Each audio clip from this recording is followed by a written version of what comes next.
Alors, je commence par annoncer déjà que cette présentation se situe dans le cadre de ma thèse qui s'achève et constitue les prémices du stage postdoctoral qui s'ouvrira, qui s'intitule Hospitalité, interespèces et éthique de la représentation, examen de la pertinence contemporaine des chevaux dans l'art de l'honneur.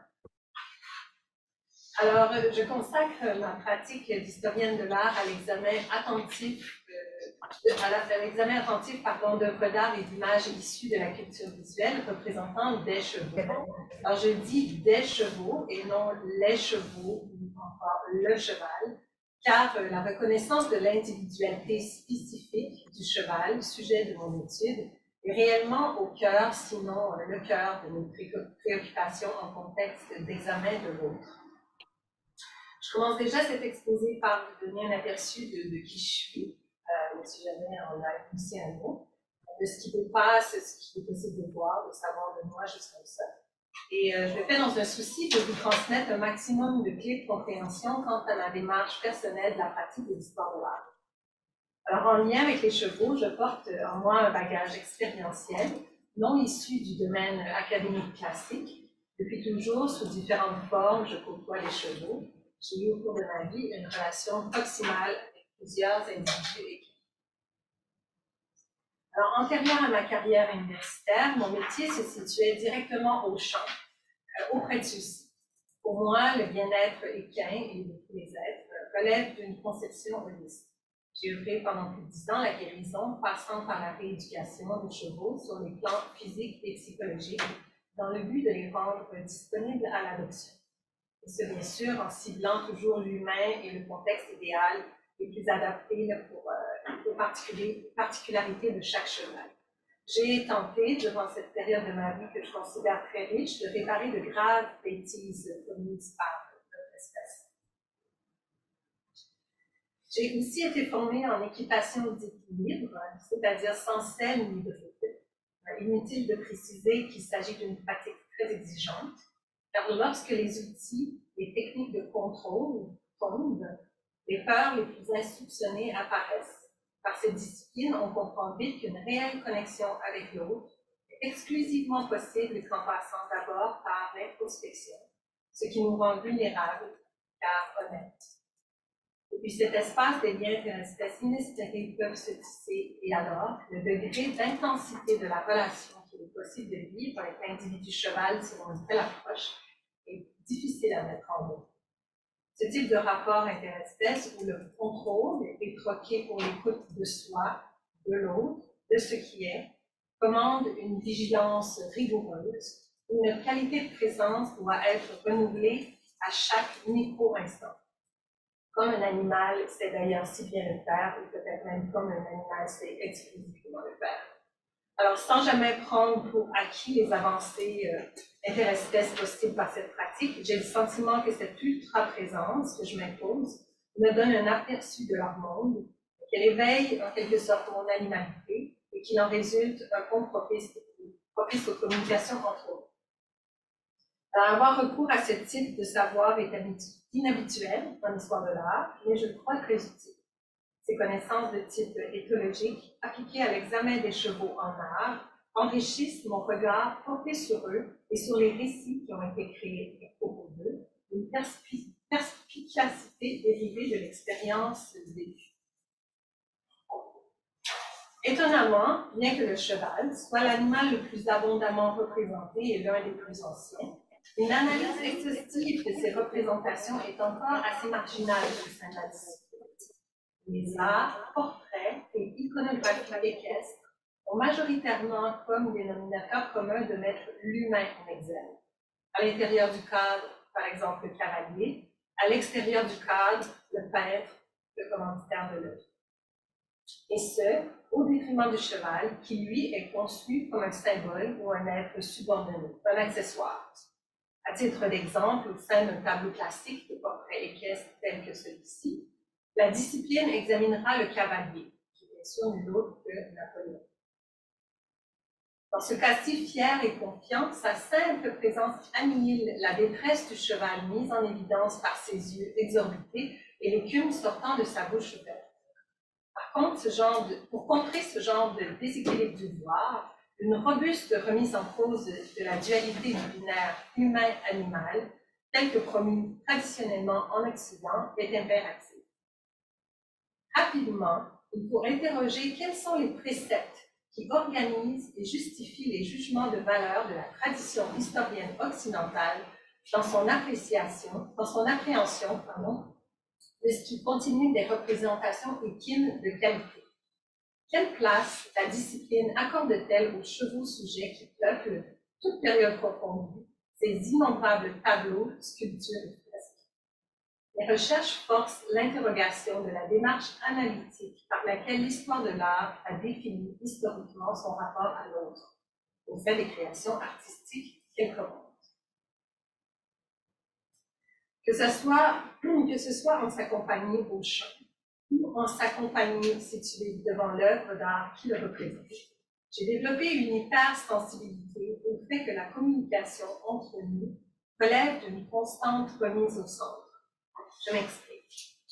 Si du côté cheval, sa possibilité de transmission est grandement soumise aux sensibilités et connaissances équines du récepteur, du côté humain, une bonne part de la justesse de son examen concordera avec une identification pour notre ami, ses désirs, ses souhaits, ses fantaisies, ses espoirs, et ou tout autre sentiment de transfert envers le cheval. On parle ici de plusieurs interférences possibles. Très souvent logées dans l'inconscient ou encore dans l'insouciance de la valeur d'un partage plus équitable entre les parties animales et humaines, ce type d'interférence module beaucoup trop fréquemment le discours des historiens et historiennes de l'art en position de lecture de l'autre, ce qui distorsionne des réalités. Soyez plus lucide, mon approche permet une remise en perspective de quoi appartient à qui, et participe à rendre les histoires plus claires. Toujours, mes recherches visent à redonner sa voix au cheval que j'ai examiné, ce en passant obligatoirement par la mienne. C'est une position délicate que je prends très au sérieux. Elle requiert une combinaison de connaissances, d'honnêteté, d'humilité. Elle est toujours à renégocier, à surveiller, et elle non sans rappeler la pratique de monter à cheval sans cesse, qui, métaphoriquement, exemplifie bien, je trouve, que bien que l'on soit situé sur le sujet d'étude, il n'en demeure pas moins que l'autre a son mot à dire, et que le succès du partenariat n'est jamais une garantie. Il naîtra de l'écoute, d'une réceptivité à soi et à l'autre. Atypique, mon approche auprès des chevaux a toujours été motivée par un désir de les connaître intimement, loin des écuries, des box et des divers moyens de contention qui peuvent souvent à tort faire croire en une collaboration interespèce. Depuis aussi loin que je me souvienne, mes recherches, alors informelles, étaient motivées par ce questionnement. Lorsque le cheval est laissé à faire des choix de lui-même, qu'en est-il de son intérêt envers lui-même, général ou spécifique? Au fil des ans et d'innombrables heures passées à les observer dans le but de les comprendre, j'ai découvert la multitude de déclinaisons de réponses possibles à cette question. Chaque individu équin est comme lui-même. Il est unique. Son être est investi d'une histoire qui colore sa personnalité, une histoire qui s'imprime dans son corps, qui influence ses choix et ses préférences. Dans le contexte spécifique de l'art de type animalier, comment voir et entendre pour ensuite faire parler l'animal sujet? Comment arriver à le convoquer pour le faire exister?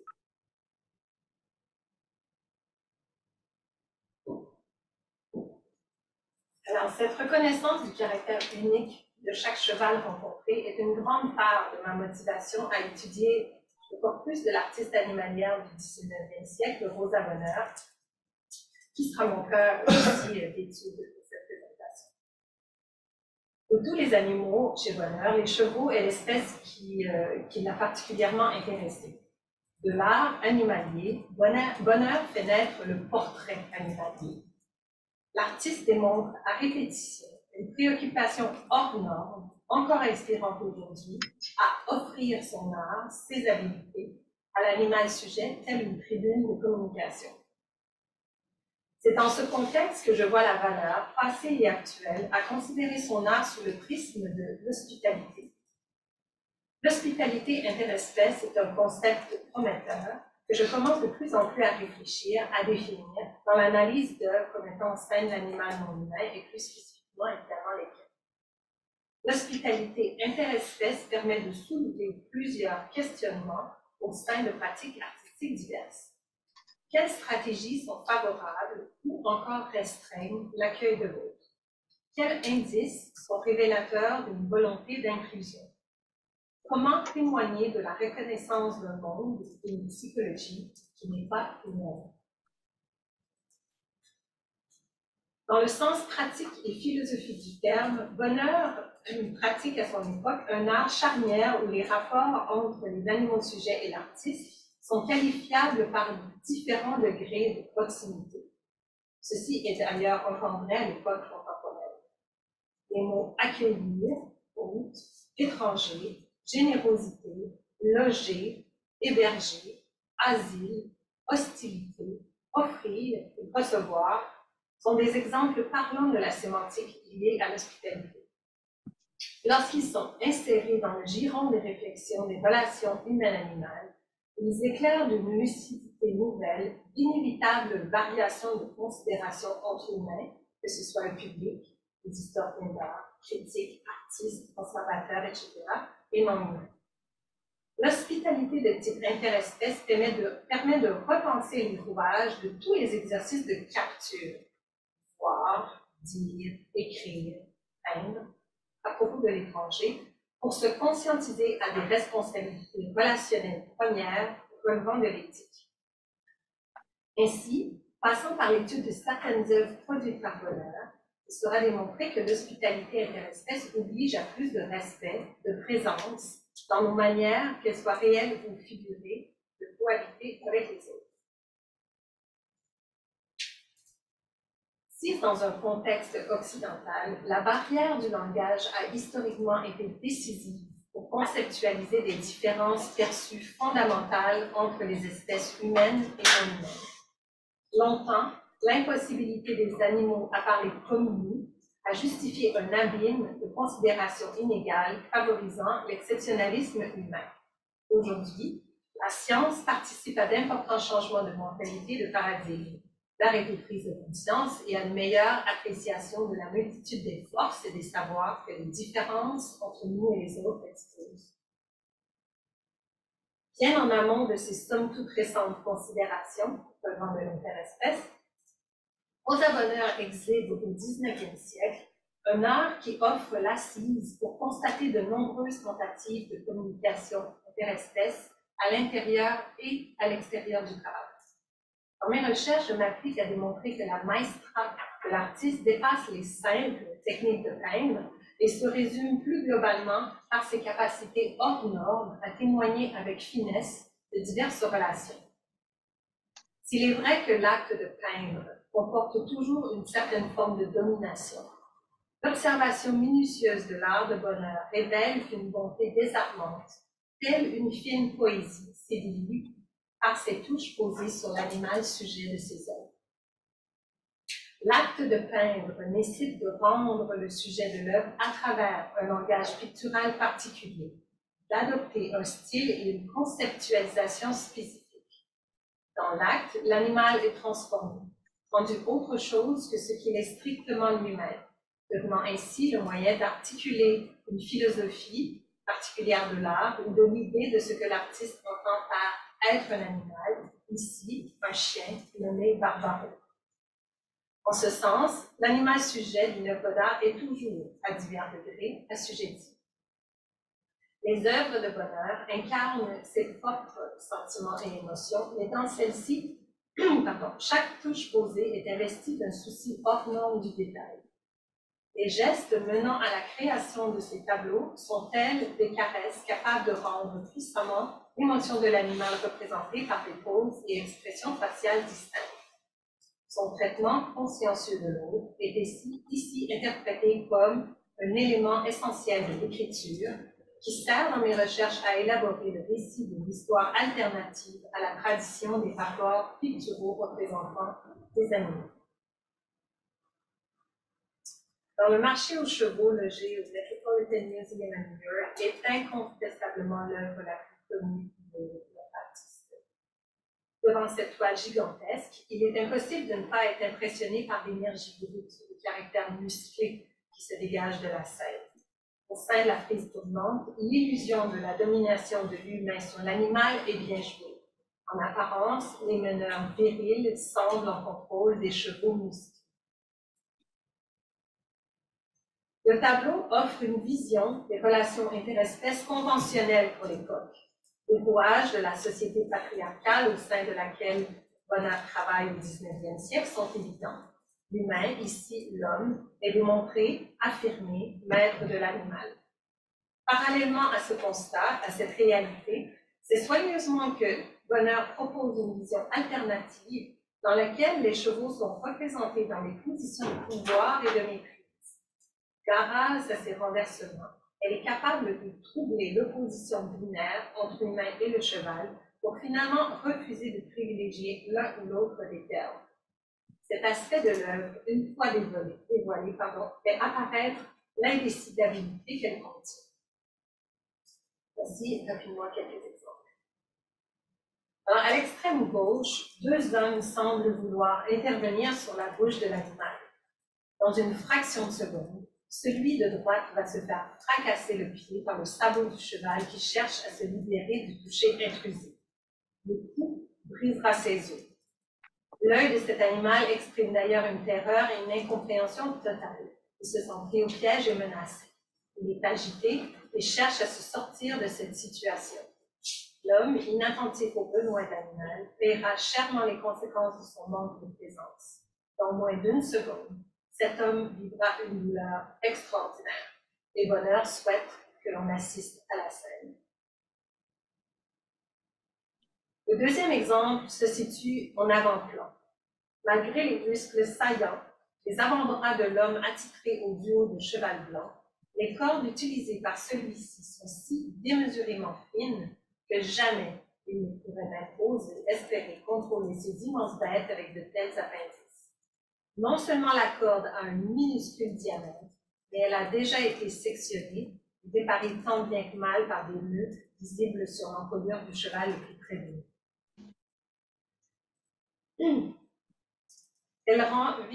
Cette corde rend visuellement le présumé contrôle de l'humain sur l'animal encore plus superficiel. Ainsi, bien que le réalisme soit promu comme une force dans l'art de Bonnard, certains détails réfutent avec vigueur ce même réalisme et servent à répétition à une remise en cause de l'hégémonie de l'humain sur l'animal. En troisième exemple, horizontalement, le point médian du tableau est l'œil du cheval blanc. L'observation attentive de son regard démontre qu'il est passé à un niveau supérieur de peur qui est devenu de la rage, qui pourrait devenir violent. C'est de ce point mathématiquement calculé au milieu, avec sa tête tournée vers nous, que le regard perçant de cet étalon peint par Bonnard peut être interprété comme un cri à la haine. En lui donnant cette expression foudroyante, Bonnard révèle et dénonce les effets de la cruauté de l'humain sur l'animal. Bien que l'homme près de lui se tient prêt à le battre avec sa cravache, l'expression de son visage trahit son insécurité. On sent que Bonnard laisse à l'animal le libre arbitre quant au choix de sa prochaine action, qui pourrait être d'asséner un coup de sabot destructeur. De plus, le lien dont l'homme dispose pour retenir la bête est encore une fois ridicule. En effet, la minuscule cordelette de jupe, fuyante de quelques centimètres du poing du meneur, symbolise parfaitement combien l'humain est au bout de sa corde dans sa lutte avec ce cheval. D'un instant à l'autre, il aura épuisé ses ressources précaires pour contenir la force brute du puissant percheron. L'homme a du rose aux joues. L'émotion est à son paroxysme. Il s'apprête à perdre le contrôle et conséquemment à perdre la face, et ce, en plein centre de l'œuvre, directement devant lui. Si le marché de bonheur trace le portrait de la souffrance causée à l'animal des mains des humains, l'œuvre annonce également la fin de celle-ci. En effet, dans le tableau, l'homme au torse partiellement dénudé, accompagné du cheval rouant, propose une alternative au rapport de force interespèces inégaux. Bien campé dans le marché, l'homme regarde la scène qui compose le milieu du tableau presque semi-amusé. Avec son cheval, il est bien au-delà de ses luttes de pouvoir. Ensemble, ils forment une équipe interespèce rafraîchissante, car fonctionnelle. La posture de l'homme, de même que sa démarche, sont décontractées. À l'opposé des meneurs, son chemisier est complètement ouvert. On y voit la pilosité de son thorax, son cœur bat à l'air libre. Appuyé sur le cheval à la couleur singulière, il avance avec assurance. Le quadrupède marche tout aussi fièrement. D'ailleurs, quoique ce dernier soit tenu, il n'est pas prisonnier. Car bien que l'homme au torse dénudé porte lui aussi sa cravache à la main, celle-ci pend vers le bas et devient inutile. Contre toute attente de ce que dévoile en apparence le marché en matière d'inégalité interespèces, l'équilibre est pourtant là, concentré dans ce couple. Plusieurs regards humains et équiens convergent vers le duo paisible. Consciemment ou non, ils pressentent l'appel, l'attrait, les avantages peut-être de naître ensemble autrement. De plus, la trajectoire du duo, légèrement différente de celle de la procession, nous indique que bientôt ils seront sortis du tableau. Ils symbolisent physiquement et psychologiquement l'éloignement à la norme. L'étude de nombreux croquis préparatoires de l'œuvre démontre que même si la composition a plusieurs fois été modifiée, la place du duo représentant une alternative avait été déterminée bien d'avance. Dans les croquis, son emplacement demeure stable. L'importance de ce duo pacifique pour l'artiste est indéniable. Resitué dans l'ensemble de son corpus, la présence de ce couple cheval-humain appuie le désir répété de l'artiste de donner des chances au partenariat interespèce. Si ce type d'intervention peut sembler discret, il faut se rappeler que Bonheur tenait à la reconnaissance de son art et que dénoncer ouvertement la maltraitance qui puisait de la part d'une femme aurait nuit à son succès. Bonheur est stratège par excellence.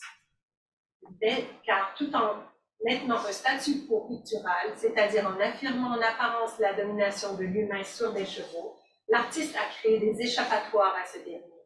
Elle l'a fait à l'intérieur d'un tableau gigantesque, de la taille de tableau d'histoire, mesurant 2,5 mètres par 5 mètres, ou 7 pieds par 16 pieds. Et bien que ces détails importants, majeurs, sont situés en pleine vue, qui ne sont pas cachés, qui seront très possiblement nécessaires à une lecture plus complète, plus approfondie de l'œuvre, et n'ont jamais été nommés, montrés, possiblement vus, avant que je le fasse pour la première fois en 2016. C'est pas pour me jeter des fleurs, mais ça corrobore totalement le fait que même dans des circonstances d'exposition, des conditions d'exposition idéales, la difficulté de voir l'animal est réelle. Alors, dans ces iconographies, mais dans des détails aussi beaucoup plus fins, la part indécidable de l'art de bonheur exhibe une tension interespèce, possiblement irrésoluble, entre prendre et offrir. Pour le reproduire avec justesse sur le médium, Bonheur doit saisir l'animal, tout en s'appliquant à reconnaître, pour la communiquer, son irréductibilité. Consciemment ou non et à répétition, l'artiste laisse à l'autre dans ses œuvres sa part de mystère, son agentivité, ce qui le protège d'une capture complète. À mes égards, l'observation attentive de l'art de bonheur est une invitation, une porte d'entrée, pour réfléchir les rouages d'une éthique de la représentation. Dans le contexte du XIXe siècle, l'attrait de Bonheur à peindre ces deux hommes autochtones peut en partie s'expliquer par ce qu'elle percevait comme étant un exotisme.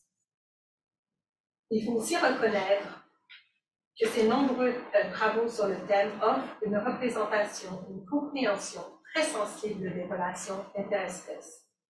À l'étude d'une série d'œuvres qu'elle a regardées pour elle, dont l'existence ne sera découverte qu'à la vente d'ateliers organisés après son décès, il semble plausible de les interpréter comme une reconnaissance de la part de l'artiste que ces deux hommes avaient une relation dissemblable avec les chevaux de ce qu'elle observait chez la plupart des Européennes, qu'ils offraient pour elle une vision alternative d'être à cheval et avec le cheval. Ma propre expérience me fait considérer avec beaucoup d'intérêt cette représentation de sujets autochtones par bonheur. L'artiste réussit avec une attention exquise à y inscrire une manière très fine d'être en relation avec un individu cheval, qui requiert de lâcher prise sur cette illusion bien répandue du contrôle de l'humain sur l'animal. Je considère ce tableau très important pour l'alternative qu'il suggère en matière de relations interespèces entre humains et chevaux. L'unique élément fini du tableau, d'ailleurs, sont les yeux du cheval B. Par son regard franc, l'étalon est protecteur, le gardien de la scène. Son regard presse un sérieux questionnement quant au recours à la force par l'humain pour dominer l'animal. Il nous invite à remarquer que la collaboration entre espèces existe, que les deux sujets autochtones n'abusent d'aucun instrument de convention. C'est bien sûr Bonheur qui fait parler ce regard. Elle offre à son sujet cette expression. Elle l'a elle-même reçue d'une rencontre avec un cheval. Celui-ci ou un autre, c'est au final pas très important. De notre côté, c'est un intérêt pour l'animal, une volonté d'accueil qui nous rend capables de vivre. À bien examiner Rocky Bear and Chief Red Shirt, on ne saurait dire s'il s'agit d'un tableau représentant des humains à cheval ou plutôt de chevaux ayant des humains sur le dos. L'œuvre est à l'image du zèbre. Est-il blanc avec des rayures noires ou noir avec des rayures blanches? Je crois le concept d'indécidabilité très utile à l'établissement d'une relation réfléchie plus égale entre les espèces. Ultimement idéal, il est indissociable d'un regard bienveillant posé sur l'œuvre et conséquemment d'une manière aimante d'en discourir.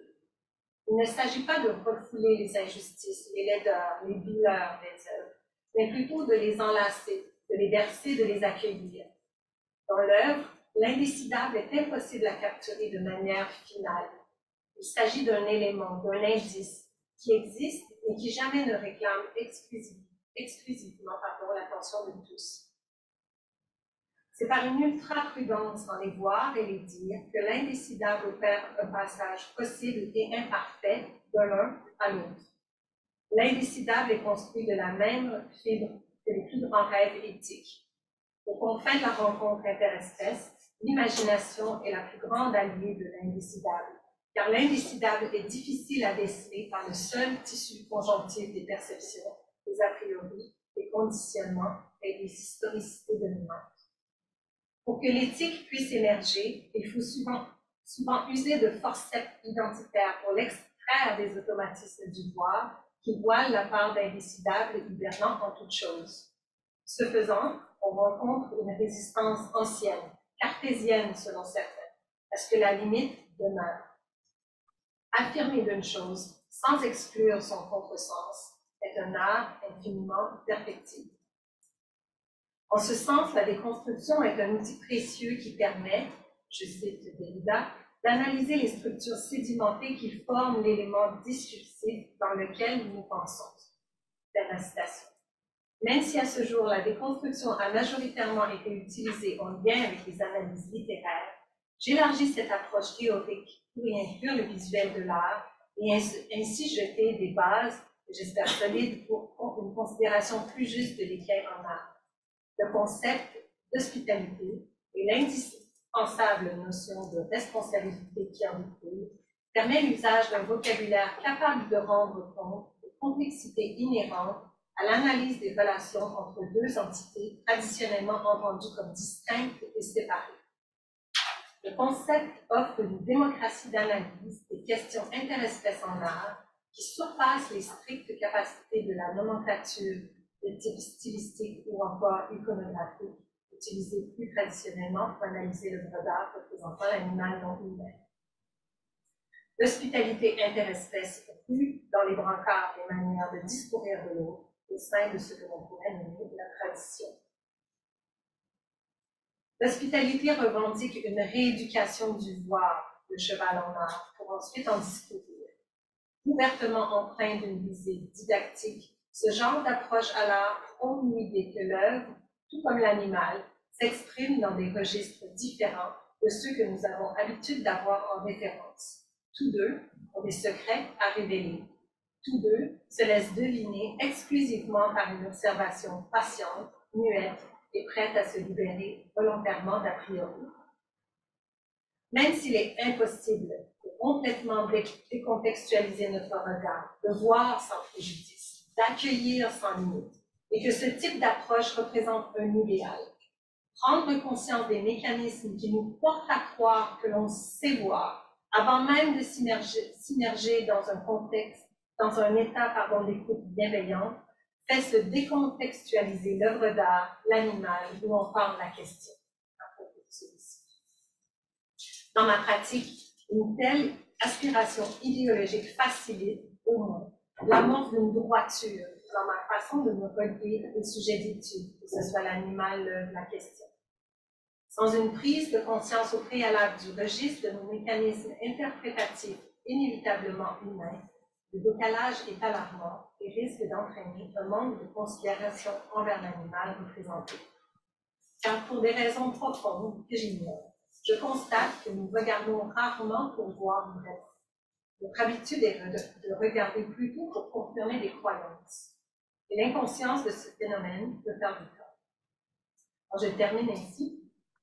En métissant l'histoire de l'art à l'éthologie, en puisant dans des ressources inusitées pour l'histoire de l'art, en l'occurrence les idées de la déconstruction en lien avec les animaux, et en définissant les limites et les possibles d'une hospitalité interespèce, j'endosse ouvertement un grand souhait relevant de l'éthique, celui que mes examens attentifs d'œuvres représentant des chevaux participent à l'amorce d'un long processus, celui de réécrire des histoires interespèces, personnelles et institutionnelles, plus inclusives et davantage bienveillantes.